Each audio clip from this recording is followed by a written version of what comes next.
Good afternoon, everyone. Welcome to the 35th Guelph District Multicultural Festival. Thank you for joining us live this lovely afternoon. My name is Anu Saxena, and I'm your host for this session. I hope you have been able to enjoy the other exciting live events that we had in store for you since Friday afternoon. So this session, we'll have 4 different stories from across the globe, as storytelling is an activity that is enjoyed by all ages around the world. Storytelling has been a major part of the human civilization, where legacies have been passed through generation in this manner. So any new ideas, thoughts, traditions are very well carried in this way of storytelling. Today we have 4 wonderful speakers with us who will share their stories. So without any further delay, I would like to welcome Amber to narrate her story. Over to you, Amber. Hello, so my name is Amber Keogh, and I am Métis, and I'm also a registered early childhood educator here in Guelph. I was originally going to tell you the story, the Micmac story of how Rabbit got his long ears, but due to recent events, I decided to change my story. Today, I brought with me the Orange Shirt story. Now, this is a story that I read to my class every year on September 30th, also known as Orange Shirt Day, and I would like to share it with you today. So this story, the Orange Shirt story, is written by Phyllis Webstad, and it is a true story. It is illustrated by Brock Nicole.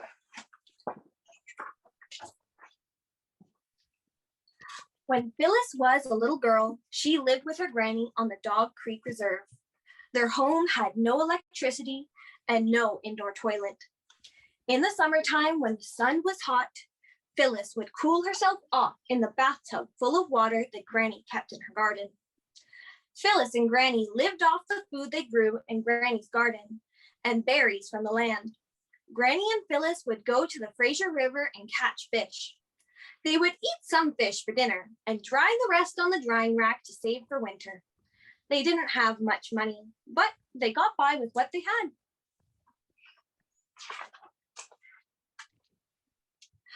Growing up, Phyllis felt lonely. There weren't many children on the reserve to play with. Each September, all the older children, like her cousin, would leave the reserve to go to school. Phyllis looked forward to the day that she could go too.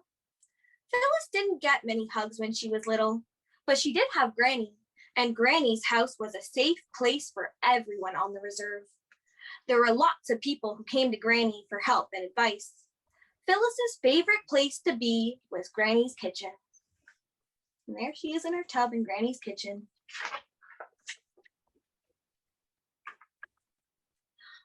When Phyllis turned 6 in July, Granny made her a cake to celebrate her birthday. Granny told Phyllis, now that she was 6, she was old enough to go to school. When September came, she would go to the residential school, St. Joseph's Mission, for the first time. Phyllis was excited about going so she could play with her cousin and the other children. She wanted to find out what happened there and hoped that she would make some friends. There they all are in her kitchen with her birthday cake. Before her first day of school, Granny took Phyllis into town to buy her a new shirt.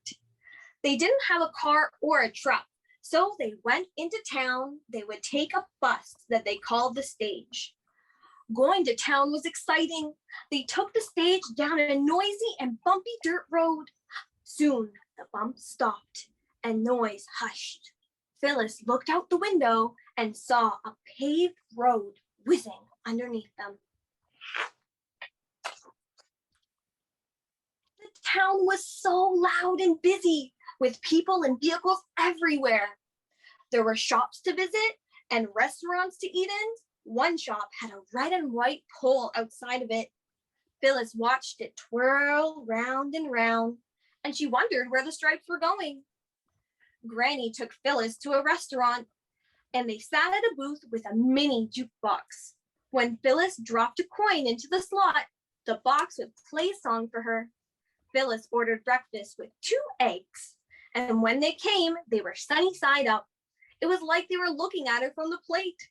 Phyllis didn't know how to eat them. Granny's eggs were always scrambled.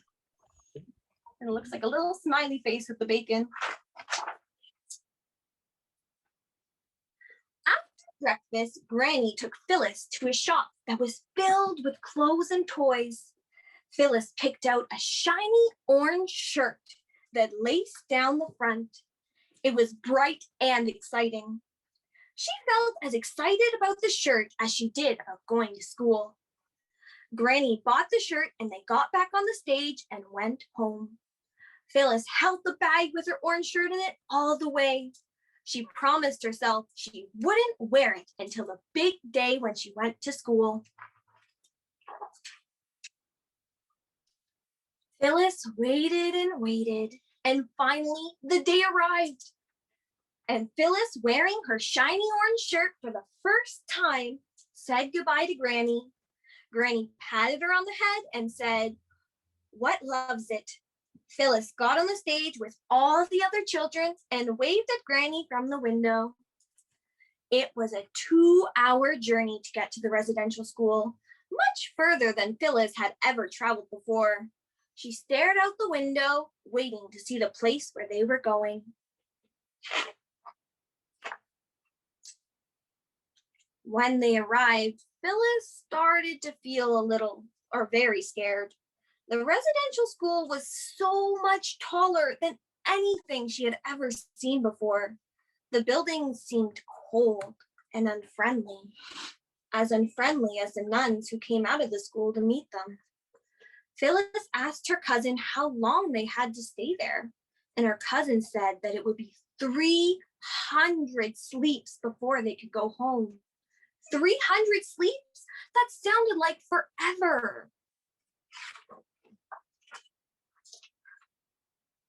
The nuns took all the children inside and walked them down a very long hallway, single file. In a room, the children were undressed and made to take a shower.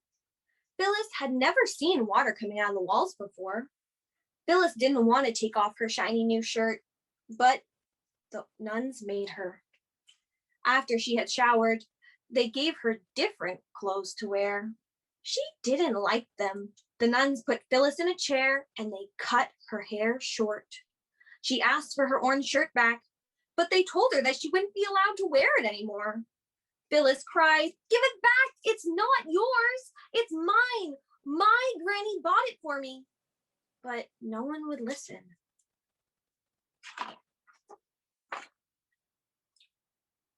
The residential school wasn't where Phyllis learned. It was the place where the children slept and ate.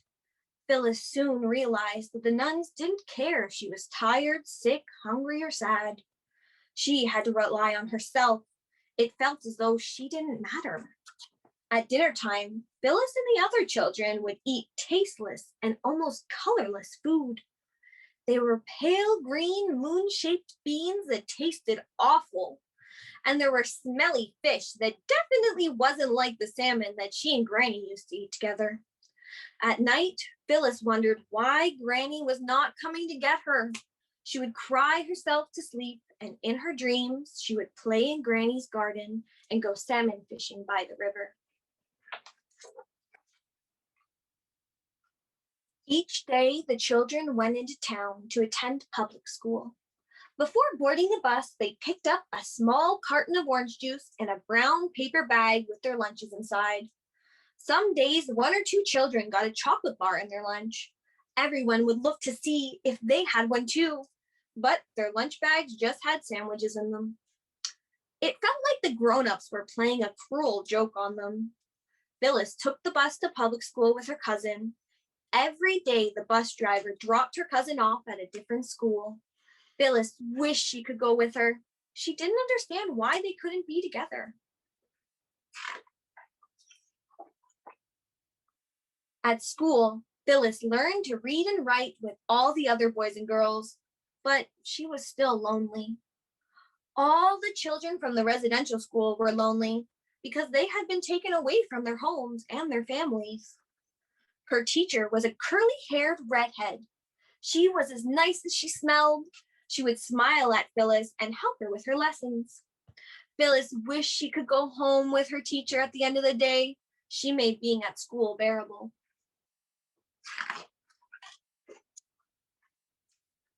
Phyllis liked her teacher, but she was no substitute for Granny.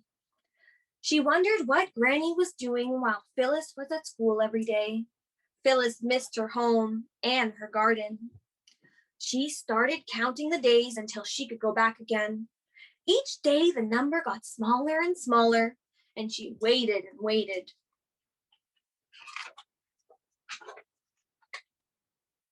The other children at school could order books from book clubs, but none of the residential school children were allowed to get any. Phyllis didn't understand why they were being treated differently.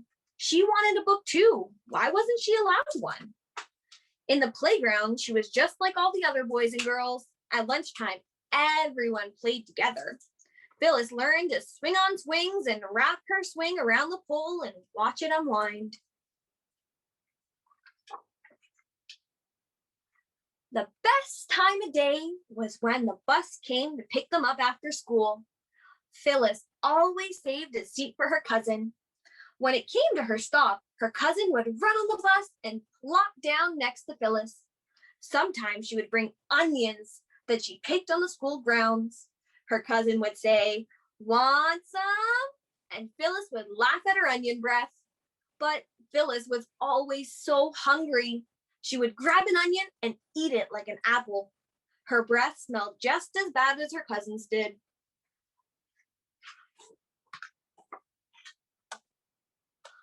On the bus, they learned to sing songs together. They sang, "We are the missions, the mighty, mighty missions. Everywhere we go, oh, people want to know. Oh, who are we? So we tell them we are the missions." The seasons changed from fall to winter, and then spring, and then finally it was summer again. Phyllis was excited about going home. She never wanted to go back to the residential school or see the cold-hearted nuns ever again. After 300 sleeps, the stage came and took Phyllis back home to the reserve. She was so happy to go back to the place where she mattered, a place where people cared about her. That summer, she stayed at home with her granny. She stayed in her familiar house and worked with Granny in the garden. She went fishing for salmon in the Fraser River and she ate them for dinner. She had everything she needed and she never went back to the residential school again. Not every child was as lucky as Phyllis. The end. So Phyllis Webstad was actually a third generation residential school survivor. So her mother and her grandmother had both gone to the same residential school. Luckily, they all came home, but unfortunately not all of the children were lucky enough to do that. So as a way to remember the 215 children that were just found, I would like to have a 2-minute and 15-second moment of silence so that we can respect them.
Thank you very much for joining me in that moment of silence.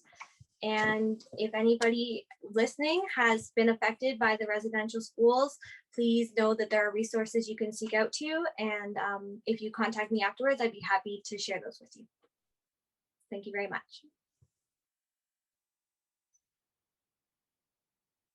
Thank you, Amber, for your time to share such a touching story with us.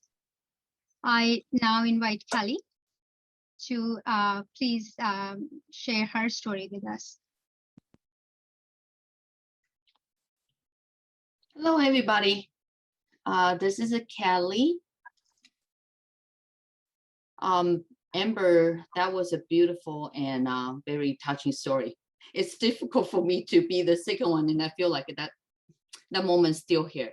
And I'm going to share my screen.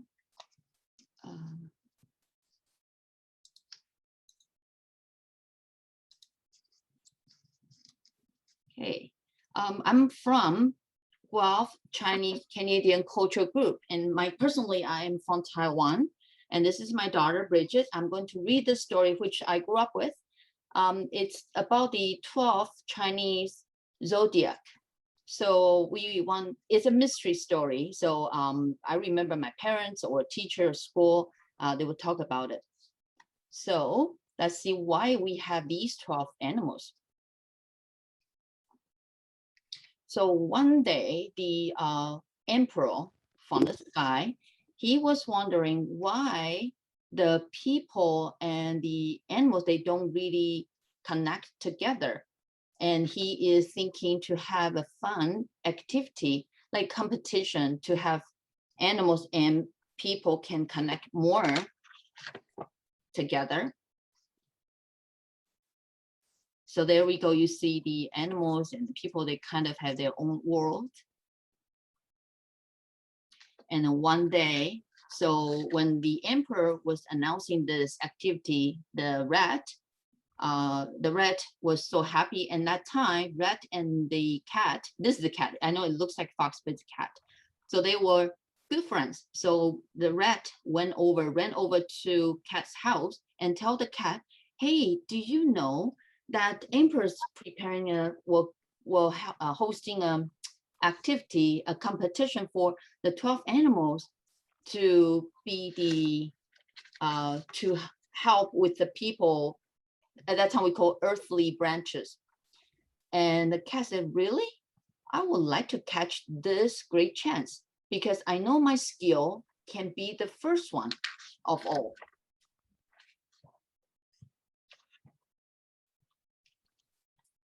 And then at the same time, the cat ran out the door and showed how he can run, how he can climb trees. And the rat was just looking at him and I said, wow, that is amazing. I don't think I can be that fast. And then now the rat went to his friend, the lion, and said, hey, lion, do you know the emperor was hosting a big activity? And the lion said, oh, I'm already the king of the animals. I don't think I need to be one of that. So after he's saying that, he back to his sleep. And then now the rat meet the peacock. Hey, peacock, you are so beautiful. You should join the festival to be one of the 12. Yeah, of course I will. I will join that. So the rat, the whole world, he met all kinds of animals, elephant, tiger, boar, snake, dog, goat, horses. And then now, here is the dragon. So the dragon was thinking, I also want to join this 12 animals festival, the competition, but I really like the pair of horns on the rooster because that will make me look prettier and maybe I can fly faster. So he went over to the rooster.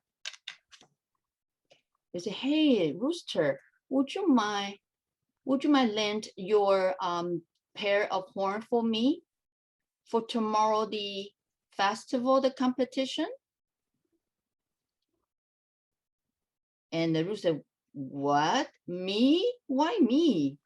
Well, because you have that pair of horns and they look beautiful. I don't have anything on my hair, on my head. I think they will make me fly faster as well. So the rooster's thinking, and then now Dragon tried to get his friend Centipede to come over to bake the baking on the rooster's pair of horn. So now the rooster starts thinking, all right, well, being good friend is important. To help out each other is also important. Now maybe I should just borrow to him for one day. And now the dragon is so happy because now he thinks he can fly faster. I will return to you then the day after. For sure, I will.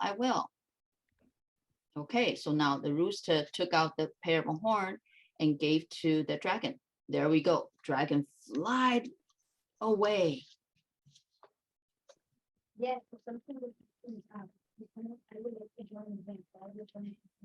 And then now the rat is thinking now because he met so many animals and there's so many animals they can do better. He thinks they can do better than him. So he's thinking maybe I shouldn't wake the cat up in the morning. So that way I will have less competition.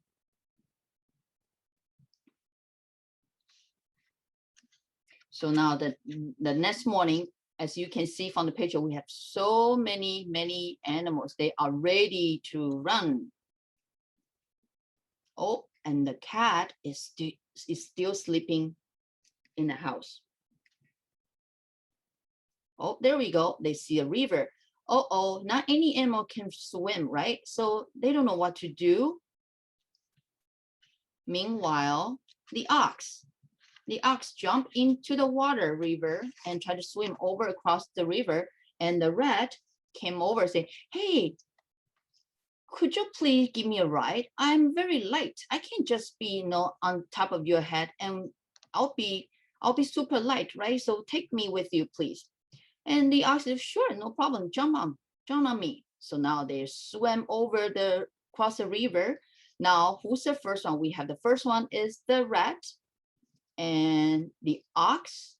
The third is the tiger, and then hare, and then dragon, and then snake right here.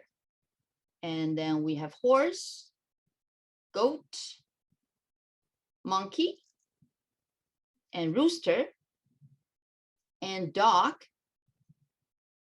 and the boar. The last one is the boar. This is the 12 animals. Oh, now who's angry? Who's angry? The cat is very angry, right? Because the rat didn't wake him up. So he wasn't aware and he wasn't in the 12 animals at all. These are the 12 animals that Emperor selected, which is the first 12. And then now you know why the cat always chasing the mouse, the rat, and the rooster, because the dragon returning the pair of horn? No. So the centipede, because centipede was guaranteed that the dragon will return, but the dragon didn't return.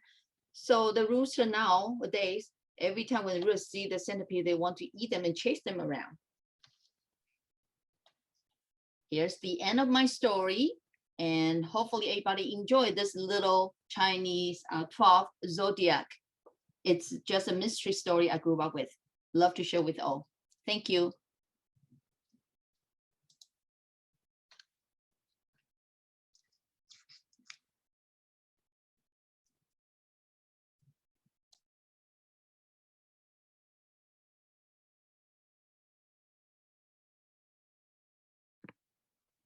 Thank you, Kelly. I think Anu is just having a few technical difficulties, so I'm just going to introduce the next story. which is going to be by Arthur. So everybody welcome Arthur. Hello, my name's Arthur Carey. I'm from Australia, and I have been asked to tell an Australian story. And this particular story is something that I had grown up with as a kid, and it is an Australian Aboriginal story called, I don't know if you can see it, The Rainbow Serpent.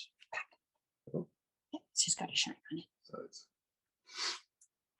I'll just quickly, I'll read the small introduction. It's far better than I'll be able to explain it.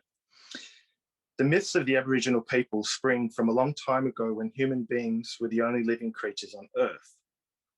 The first human beings who came from the stars possessed supernatural powers. These ancestral beings brought the world into existence, creating the land and the sea. They brought knowledge, morality, and law. Life on Earth was good in that ancient time until cataclysmic changes rocked the land. Disaster came to the Earth in the forms of floods, volcanoes, droughts, and earthquakes. Fear moved many of the plants, insects, and even rocks as they attempted to hide and protect themselves. It was during this tumultuous time of transition that Dreamtime commenced, and the Earth came to be populated with the multitude of life forms that we know today. Author and illustrator Dick Ruffsey was an Aboriginal man who was raised in the ways of his Stone Age ancestors. Ruffsey, whose Aboriginal name was Gubal Alfalden, collaborated with Percy Trezise, collecting and documenting the mythology of his forebears. In 1973, Ruffsey was appointed chair of the Aboriginal Arts Board of Australia. Since Ruffsey's death, Trezise has continued to record the stories they collected, both in his paintings and through the written word.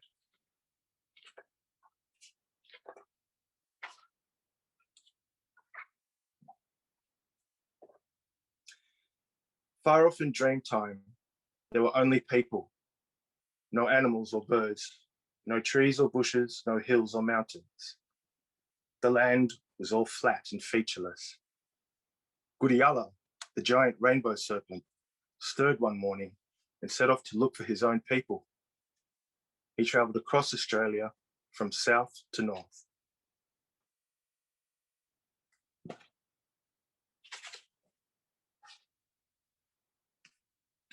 At Cape York, he made a big red mountain called Norabalgan. He listened to the wind and heard only the voices speaking strange languages. This is not my country. I must look further for my own people, he said. Where he slithered down Norabalgan, his huge body made a deep gorge. He travelled north, listening each evening for his people. He travelled many days, and his track made the creeks and the rivers.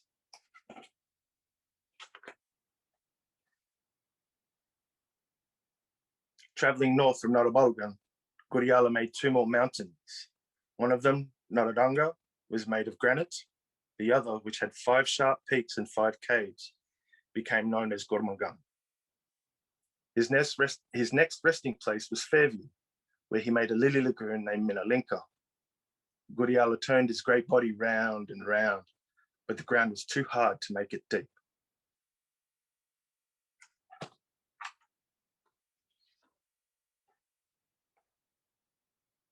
One day, he heard singing on the wind. Those are my people singing, said Guriala. They're holding a big border. He travelled north, and the singing became louder and louder. At the meeting place of the two rivers, Guriala found his own people who were dancing and singing. Hiding himself, he watched for a long time. At last he came out, and when his people saw Guriala, they welcomed him.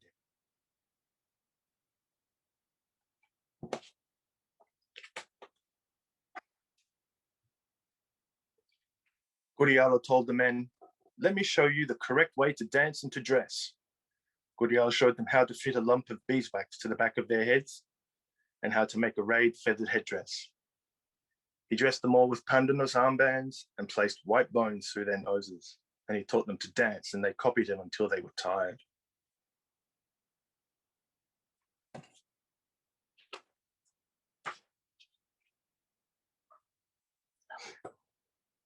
A big storm was gathering. so all the people built bark humpies for shelter.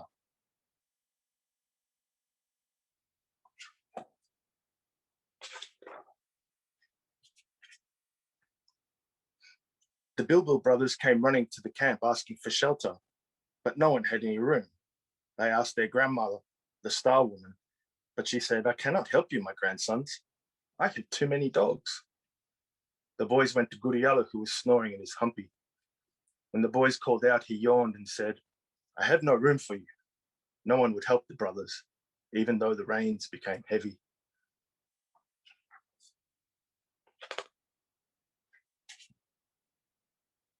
Once more, the boys asked Guriala for shelter. Guriala said, "All right, I will make my humpy bigger." And he opened his mouth wide and then said, "You can come in now." The Bilbo boys ran into Guriala's mouth and he swallowed them up. Quickly, Guriala decided to travel north to the mighty Borobaronu before his people discovered what he'd done. Borobaronu was the only natural mountain in the land.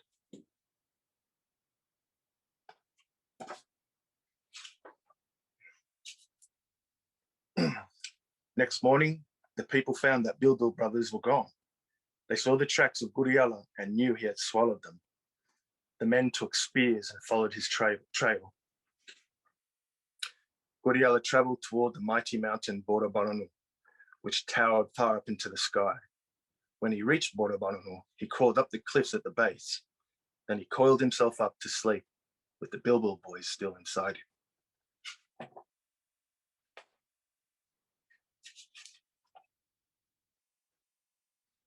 The people tracked Guriala to the steep base of Borobaronu. The men tried to climb the cliffs. Emu, turkey, rogo, tortoise, possum, and barramundi all tried, but fell down again and again. Two of the Wangu clan, the Tree Goanna brothers, came along and said, "We will climb to rescue the Bilbo boys." They each made a knife from quartz and began to climb the mountain.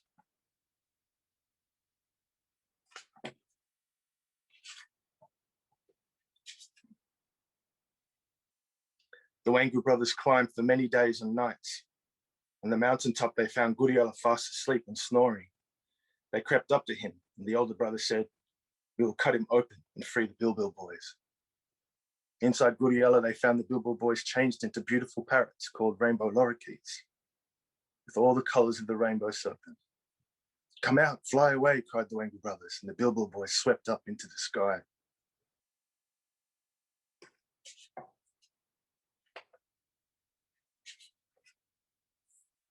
The Wangu brothers ran down the mountain. Guriala snored on until a cold wind blew through his empty stomach. He awoke and saw his cut and discovered his dinner had been stolen. Guriala worked himself into a rage. He thrashed about furiously with his long red tongue flashing like lightning. The great mountain shook and thundered as Guriala tore it apart in his rage.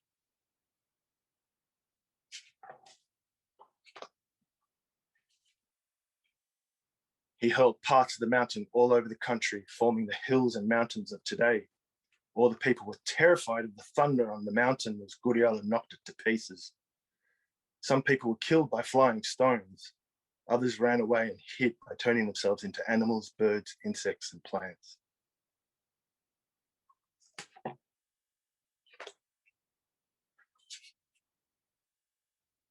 When Guriala's anger was spent, there was only a small hill remaining of the great mountain Borobaronu. Guriala disappeared into the sea, where he remains to this day. Those who remain as people now must look after those who became animals, birds, insects, and plants, for they were once people too in Dreamtime. The shooting star that races across the night sky is the eye of Guriala watching all. So this particular story takes place in the tribe that's in the northern point of Australia. So it's not the area where I'm from, but for most of the Aboriginal mobs have rainbow serpent as their creation story. I hope you enjoyed it.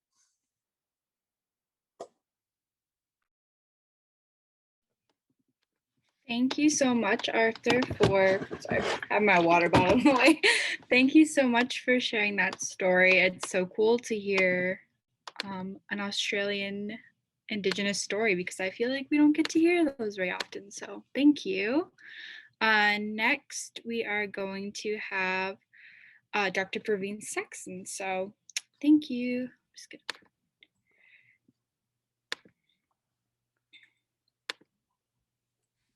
Good afternoon, everyone. It's a pleasure to share one of my favorite stories, Finding God in the Forest. And I thank the Multicultural Committee as well as Hindu Society of Guelph for this wonderful opportunity that I'm able to share. I should acknowledge that this story is very close to my heart for a number of reasons, and the most important being that it is based on the teachings that are found in ancient Indian scriptures, and that the story was co-written by myself and my wife, Sangeeta Saxena. So here we go. Once upon a time in ancient India, there was a mighty king. He was a great warrior. He had captured and conquered many other kingdoms in the region. And no wonder his kingdom was powerful and he had the strongest army.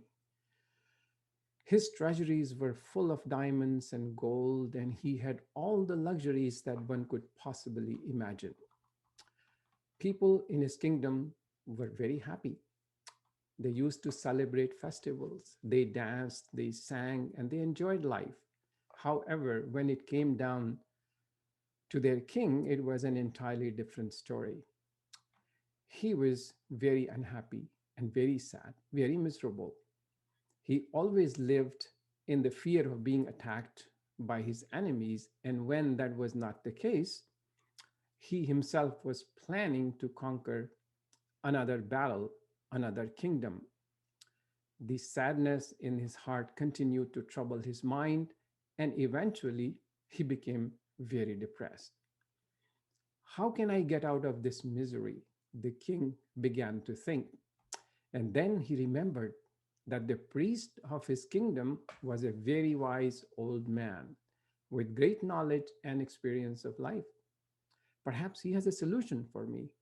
So, without any delay, the king decided to meet the priest who actually lived in a nearby forest. But when king arrived at the forest, he was very surprised to see that the priest lived in a tiny house that was made up of tree trunks and branches. It was very hard for the king to believe that the priest would prefer to live in a tree house and not in the palace that was given to him by the kingdom. However, he was not there to judge. He was there to seek help, so he kept quiet. The priest graciously invited the king into his home and asked the reason for his surprise visit. The king said, I have been very unhappy and depressed for a very long time. I'm always full of anxiety. I have come here to seek happiness and peace in my mind. But I must acknowledge that I am even more confused now looking at you.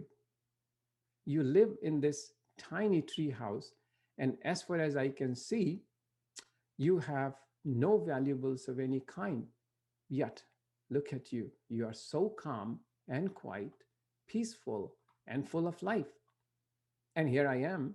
I have everything that one can possibly dream of, but I'm so miserable inside. I need to find happiness and inner peace, and I want to do it now. Please, please help me, the king said with tears in his eyes. The old and the wise priest looked at the king with compassion and said, the solution to your problem, my son, is in fact very simple. I'll tell you 3 steps to follow, and you will find what you are searching for. I'm sure if you follow my instruction carefully, you will get rid of your misery. So here we go. 1, you need to go deep into the forest. 2, you should find a place to relax and sit quietly. And 3, do nothing. Virtually do nothing. no thoughts, no planning, and no action. Just be aware of yourself and what you see around you. If you do this sincerely, my child, God will bless you with happiness. Oh, God will bless me, said the king with a great disbelief in his voice. Are you saying that it is possible to meet God in forest? Yes, my son, smiled the priest. This is a good possibility. The king had hard time believing that sitting quietly and doing nothing can actually do something so great. But then he had the highest regards for the priest's wisdom and he decided to follow the instructions. Well, the king left and stayed in the forest for a few days and then he returned. Now he was a completely changed man. He was smiling and there was no sign of worry or sadness on his face. He was very peaceful and glowing with happiness. The priest was very affectionate and said with a deep voice, "So, looks like my prescription has worked." "Yes, sir." The king was elated. He said, "In the beginning, it was very hard, almost impossible not to think about my plans for life, but as soon as as soon as I became thoughtless and managed to do nothing, very interesting, very strange things happened. I saw for the first time in my life, how green the trees were, how beautiful those trees were, and how the leaves danced when the wind flows through their branches. I could feel and smell the earth and the air. I saw the morning sun peeking through the trees, waking up the birds and the insect. They began chirping and singing. And what happened next, my son? Asked the priest. Well, I learned the greatest lesson of my life, said the king. I was amazed to see that everything in nature was connected. The river gave water to all the plants and animals. The Mother Earth nourished the trees, and the trees gave shelter and food to the birds and insects.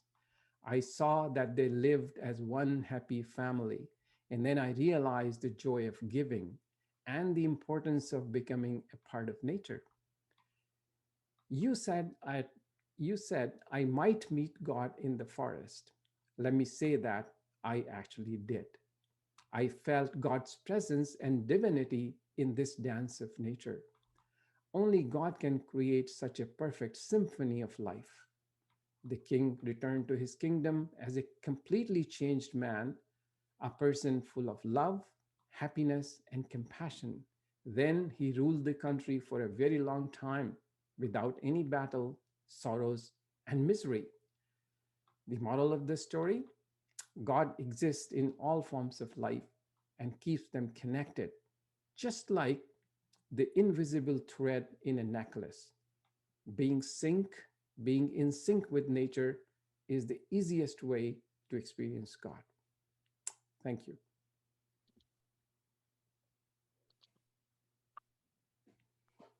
Thank you, Dr. Saxena, for such a beautiful story with such a powerful message. It really resonates with me while growing up in India. So thank you so much for that. And I thank all our presenters this afternoon, Amber, Kelly, Arthur, and Dr. Saxena, for taking their valuable time and coming out and sharing the stories with us. It was quite intriguing to hear stories from around the world, and I'm sure everybody else who has participated with us this afternoon has enjoyed it as well. So thank you again for your participation. Please stay with us for the rest of the afternoon to enjoy more live events. Thank you.